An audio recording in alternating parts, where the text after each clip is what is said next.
and the propaganda, the network, this machine that these folks have. And I'll tell you, forget me, put anyone else. This is what we're up against in this country. It goes to why I've shifted my social media. It's why we've been much more aggressive in our approach, and why Democrats more broadly have to shift gears. Conventional politics no longer applies.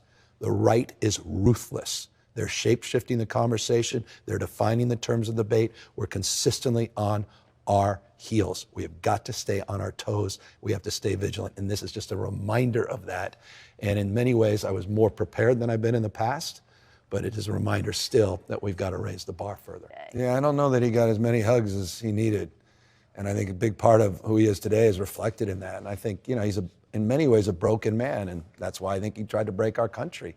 On January 6th, tried to light democracy on fire, made those calls. I was just down in Fulton County 48 hours ago, getting some deeper understanding of the moment we're in today. But obviously where we were a few years ago after he lost the election was dialing up for 11, 12,000 votes. This guy's not screwing around. And so he's a complex person in every way, shape, or form. But I think in so many ways he's broken. Universities, like our law firms, like a lot of our corporate media has been selling out. A lot of corporate leaders have been selling out. Corporations, quite literally selling out. Golden shares, 10% tithings. Free enterprise has shifted now into crony capitalism and state capitalism. And it's happened on our watch. It's a disgrace. I mean, no character. We can lose this republic. We can lose our country. And they're complicit. All of them are complicit. And the ones that are silent, with all due respect, are as well. We have to meet this moment. And, it's inartful to do that. I'm making a lot of friends by, going to Switzerland in a corporate setting and bringing knee pads on stage. And I'm just going to be me, and I'm not going to be in peril of, regretting that I coulda, woulda, shoulda. And I think we all have to have that attitude right now, because we're up against something that is so insidious, so extraordinary, so deviant from any norms and traditions. He is an invasive species in so many ways, shape, or form. And the story of Donald Trump is not a complicated one. It's a corruption story. It's one of the great grifts of all times. And it's happening, and he's getting away with it. And I can't take it anymore.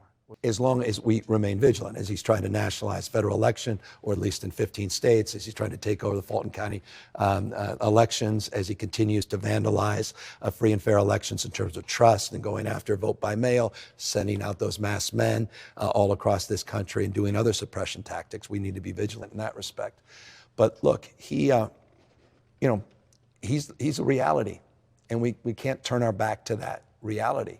And when I say this is a corruption story, I think it's directly connected to the Epstein files and what was just out there today in NPR, and about magical number 50 pages that have once again disappeared. I mean, there's a reason. I mean, just forget all the who's up, down on the Epstein file, what the latest thing. There's a reason he's single-handedly worked so hard to make sure they were never released. There is a reason. Period, full stop. It's not complicated. He's doing with the UAE. $2 billion with the Witkoff family, the Trump family, getting rich, and then sending high-value computer chips, national security, to the UAE. He's doing it everywhere. He uses trade. He uses tariffs. Who are the first people to show up in every foreign trip? His emissaries are business emissaries, members of the family. Billions and billions of dollars of grift in just 1 year. A corruption story, the likes of which we've never seen in American history, happening in real time, and Epstein files are reflective of that as well. And his families. It's sick. At the same time. Yes.